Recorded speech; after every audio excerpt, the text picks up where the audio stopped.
We are speaking with Mr. Yorgos Papandreou, Greek foreign minister at the time of Zoran Djindjic, Serbian prime minister assassination in 2003. Mr. Papandreou, thank you for speaking for Radio Free Europe. When and at what circumstances you met Djindjic first time, and what was your impression of him? Well, thank you, Mr. Stavlyanin. Zoran, I remember first time we met, he was fighting for democracy in his country, in Yugoslavia, Serbia then, now as it's called. And his impression on me was, this is a very different type of leader. So different, of course, than Milosevic. Open-hearted, enthusiastic, idealistic. Some called him the Kennedy of Serbia. Obviously a person who would play a role in a new chapter in Serbian history, and always with a vision, a love and a vision about his country. A fighter, but an idealist, but also a realist. Yeah. A person truly I will never forget. But what was if you remember, what was the time you met? Was he already prime minister when I you... believe it was the first time in 2000, but then of course as prime minister, we met. We had much cooperation in many areas. He became a prime minister at a very difficult time. It was the first democratic regime of the country. He knew that this was after many sacrifices, wars, suffering of the people of Serbia. He realized that this would not be an easy task, it would be a difficult task. Many people believed that he would not be able to keep the government together, that it would dissolve very quickly. There were many parties, I think there were 19 different parties. Yet he was able to hold things together in a very strong way, in a very persuasive way, and make many very important reforms with his restless energy and his idealism. Serbia at the time of Djindjic's premiership won the support of all major international organizations. But the EU and the United States also brought pressure to bear on Djindjic, both to cooperate with the Hague Tribunal and to fight the organized crime. At a considerable political risk, he sent Milosevic and four he associates to the Hague. Djindjic said, and he complained, that the relentless pressure of the international community somehow weakened his position in Serbia because he was accused as a national traitor. Zoran Djindjic was certainly not a national traitor. He was fighting for his country. He was very much wanting to create democratic reforms so that organized crime, paramilitary organizations would be fought and that the rule of law would be established. And he saw that reconciliation, of course, had to happen between the peoples of former Yugoslavia, but also in the wider Balkans. And he believed that through the system of justice, this would be done. So I don't think that, but this was not against his country. This was in order to establish that his country is playing a role to be able to put the negative past behind them and move forward to the future, free of these burdens, if you like. So that his people would be free of these burdens, who had themselves been carried away in these wars that were so terrible for the region. So I don't see him as in any way betraying his country. I see him as a person who has really stood up. Yes, he was under pressure, and maybe the pressure was very, very heavy. And he knew, and he was saying this. I remember talking to one of his advisors, one of the people that worked with him, and who said that whenever we talked, he said, "Let me be the lightning rod of the problems that we have. I will be the lightning rod. I will take the brunt of the problems so that you, the government, my collaborators, my advisors, will be able to work." And luckily, he did take the brunt of the people that did not want these changes. They did not want to see his country move forward. There was an assassination attempt just before the final assassination, which took place 20 years ago. I remember I was then in Strasbourg. I was then head of the European Union in the presidency of the European Union as foreign minister. And I spoke to the European Parliament and I said that this is a tragic event, but we must remain devoted to the European effort, to the effort for stability and the European prospect of this country and, of course, the Western Balkans. Yeah, but did the international community, in spite of the support and appreciation for his democratic reforms, somehow still foster certain suspicion of Djindjic to what extent he and other his allies really distance from Milošević nationalist policy, because at the same time in other Balkan capitals like Sarajevo, they were suspicious of Djindjic because of his connection with Radovan Karadzic during the war. To what extent the international community saw Djindjic at the time as a really breaking with the Milošević nationalist past? I think the international community in general was very, very laudatory. It saw this change as very important. And from my point of view, you know, I am in part of the Balkans myself. I know the history of the Balkans. I know how difficult it has been. I know how much we have suffered by proxy wars, by large powers pushing one, or they were looking for big brothers to fight against each other. Zoran Djindjic really understood that reconciliation was not simply to put history to past, but also to get beyond this feeling that we mistrust each other. Because as we mistrust each other, we then look for big brothers. We look for some bigger powers to protect us against our neighbors. He knew that this had to end, that the Balkan history, that we united together can be a very strong force and a very positive one for all our peoples, and that this diversity can be a beautiful diversity within the context, of course, of basic rules of law, democracy, transparency, the sense that one is protected, human rights and minority rights.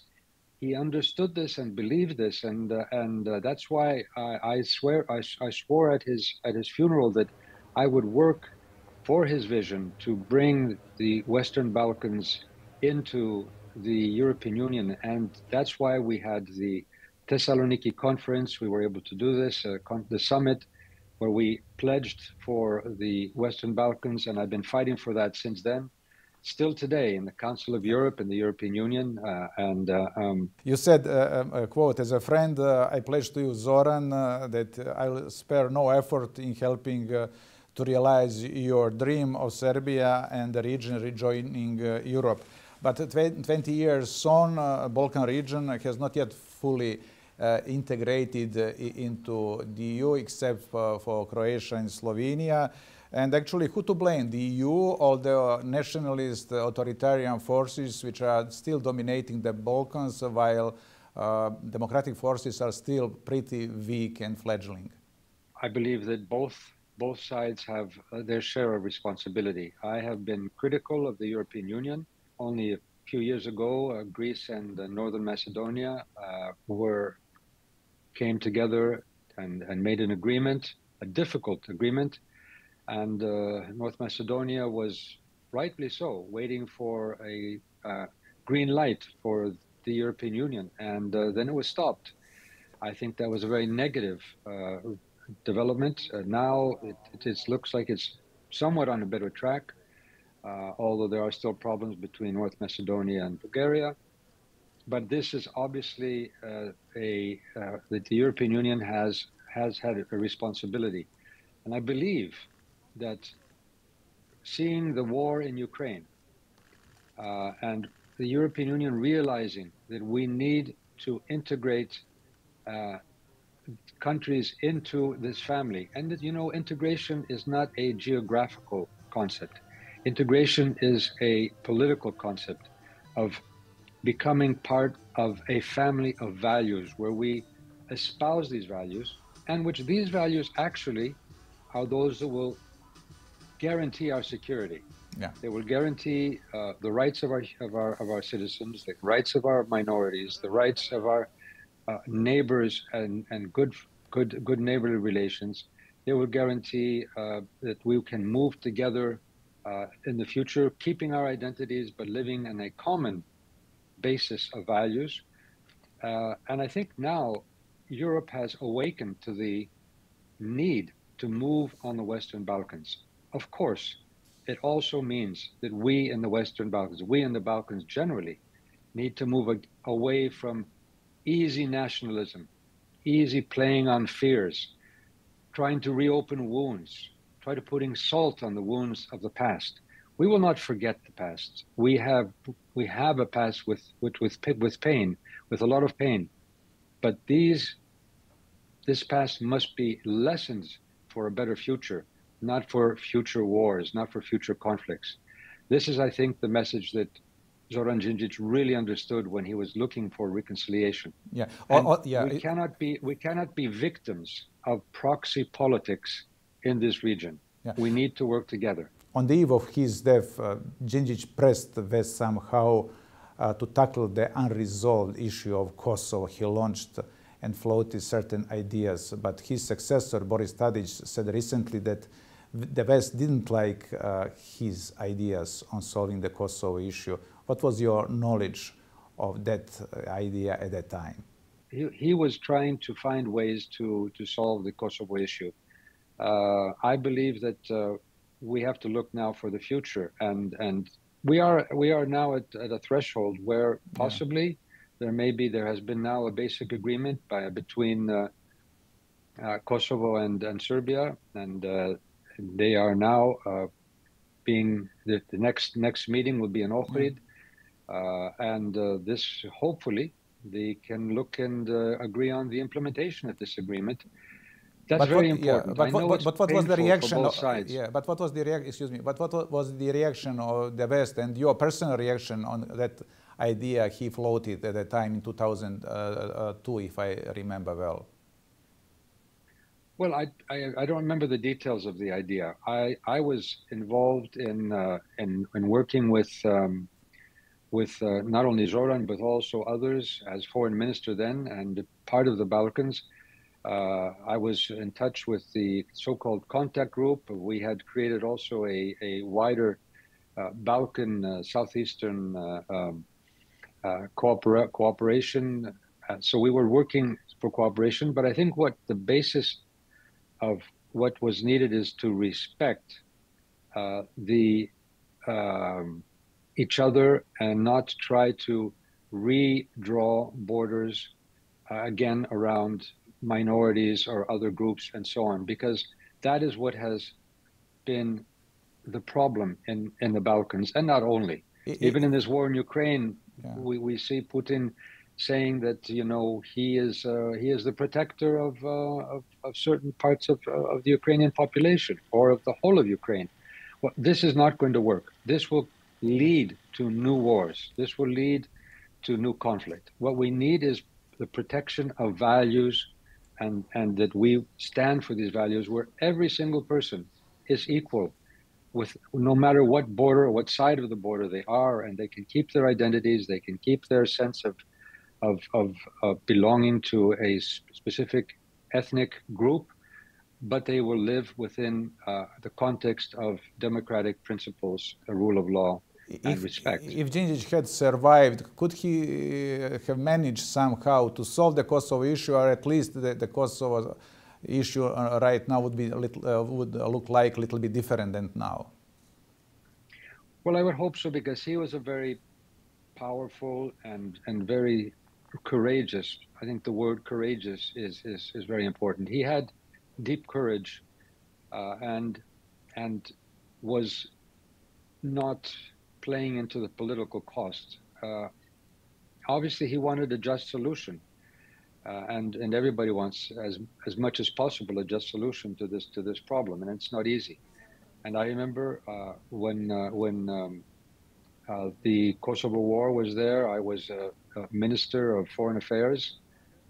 Greece did not get involved with the war actions. We basically said we will be helping on the humanitarian side, and also helping in trying to find ways to work together for reconciliation and reconstruction, and that's what we have been doing. But I believe that he was a person that had a vision and had the strength. And let me put it this way: I have lived in many conflicts. Our region has many conflicts. We have the Cyprus problem, Greek-Turkish relations, which I have fought over my life to better. I know when there are opportunities, one must take them. There is no ideal solution to some of these conflicts, but one must take the opportunity to move forward, and that is in the best of interest for the next generations. So I think that what my message would be today is, let us not lose this opportunity that is coming up. I see the European Union very willing to help in many ways, the international community very willing to help in this difficult negotiation which is coming up in Ohrid.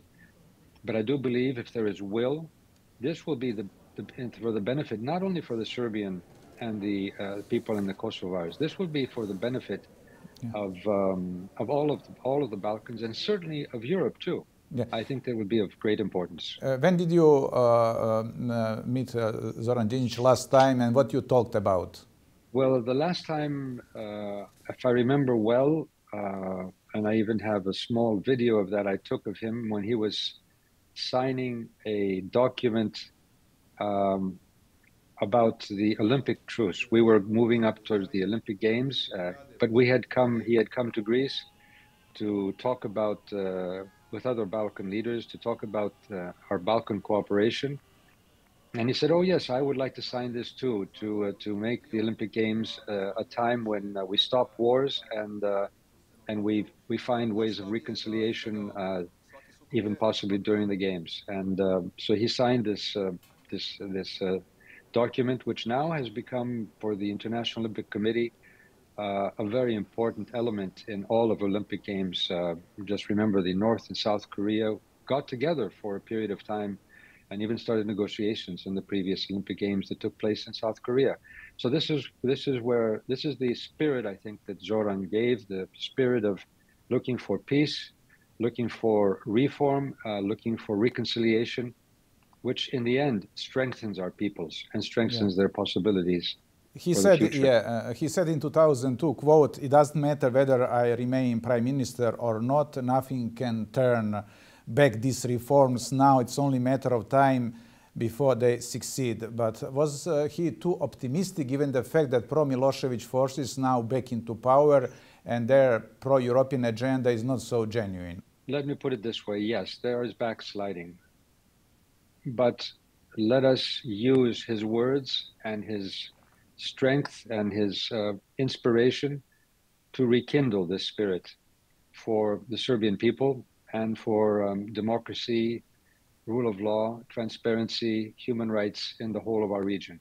Đinđić apparently was not so much loved in Serbia at that time because he was accused as a national traitor. What will be his heritage? Will he be remembered in history as a failed modernizer, reformist, or there is something which will outlive his legacies in a way that, for example, he succeeded in first peaceful transformation and transition of power, that he, for example, handed over Milosevic and so on and so on. So what will be the legacy of Zoran Đinđić for the future? I remember when Greece moved from dictatorship to democracy, and it was a time after a war in Cyprus with Turkey, the difficulties of transition. And I believe that Zoran understood these difficulties. He had to make bold decisions. He knew that these decisions would mean sacrifices and even personal sacrifices. And I think in politics, if you are in politics, a true politician who really believes that he or she wants to serve does not do so for one's own aggrandizement or one's own power, but does so because he or she believes that things can change for the better for the whole of the country and for the people they are serving. And I think that's what Zoran Djindjic did. And I think he will be remembered for that. Of course, when you take these changes, when you make these changes, you will have people against you because you are changing an establishment, established ways. You are changing the way the power structure has worked and the way the power structure has exploited situations. So you are fighting against difficult and strong, often, forces, not only political, financial, international, and so on.